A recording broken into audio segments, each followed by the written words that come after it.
La situación era cada vez más delicada porque los alamanes tenían superioridad numérica y desde el Altozano, que dominaba el campo de Tolbiac, lanzaban en oleadas su caballería e infantería contra el grueso del ejército franco,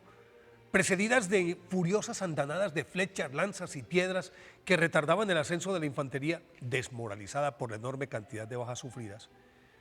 Y ello le daba tiempo a los enemigos para tomarse un respiro y volver a la carga con más ferocidad. Ya empezaba a caer la tarde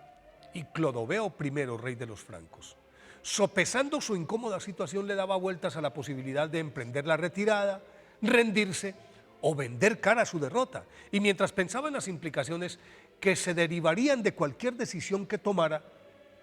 veía ante sí el hermoso rostro de su amada Clotilde, que quedaría desamparada y probablemente sería tomada como botín de guerra. Y de pronto recordó que ella le insistía en que se encomendara a Cristo y no a sus dioses. E inmediatamente le prometió al dios de Clotilde que si lo sacaba de ese aprieto, él y su reino se convertirían al cristianismo. Aunque no sabía cómo, se puso a orar y en esas estaba, cuando llegó uno de sus generales con la noticia de que el rey de los alamanes había muerto a causa de una flecha perdida,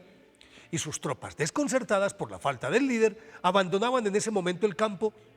y lo que era una derrota inminente se transformó en una victoria inapelable. Al regreso de su campaña se puso en manos de San Remigio, que lo catequizó, y el 25 de diciembre de ese mismo año, el 496, San Remigio bautizó a Clodoveo I y a 3000 de sus hombres en la catedral de Reims, en la que desde entonces fueron coronados todos los reyes franceses para legitimar su investidura. Clotilde, nacida en Lyon en el 475, era una princesa burgundia cuyo tío asesinó a su padre Chilperico, rey de Borgoña, ahogó a su madre atándole una piedra al cuello y lanzándola a un pozo, se instaló en el trono y secuestró a las dos hijas de su hermano, que crecieron en medio de la intimidación y el ultraje. Pero Clotilde, la mayor,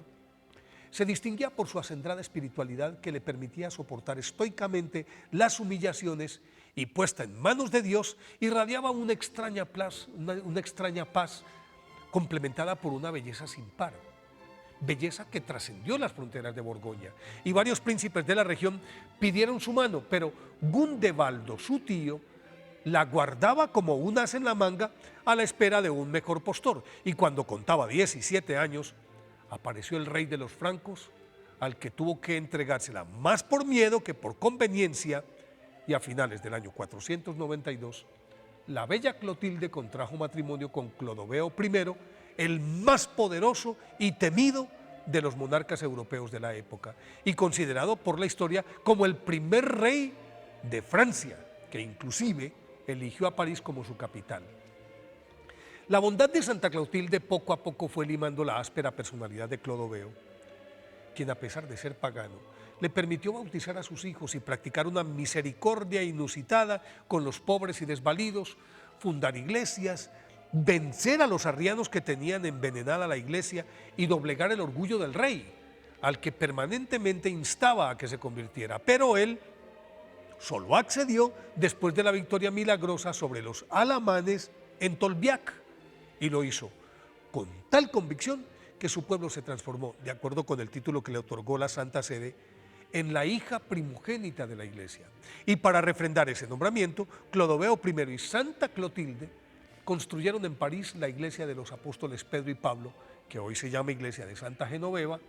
en la que Santa Clotilde enterró a su esposo en el 511 y se retiró a un convento cerca de la tumba de San Martín de Tours,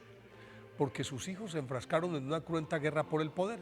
El primero de ellos, Clodomiro, y sus pequeños fueron asesinados, y en sus 34 años de viudez, Santa Clotilde observó con dolor cómo sus otros dos herederos, Childeberto y Clotario,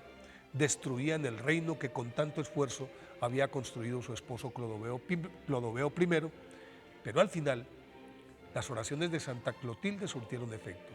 pues en la víspera de una batalla definitiva entre sus dos vástagos, ella oró durante toda la noche por su reconciliación, y una fuerte tormenta al amanecer hizo aplazar la confrontación lo suficiente para que los hermanos desistieran de la pugna y juntos y en paz enterraron a su madre Santa Clotilde un mes después, el 3 de junio del 545. Por eso hoy, día de su festividad, pidámosle a Santa Clotilde que nos enseñe a perdonar lo imperdonable en el nombre de Jesús.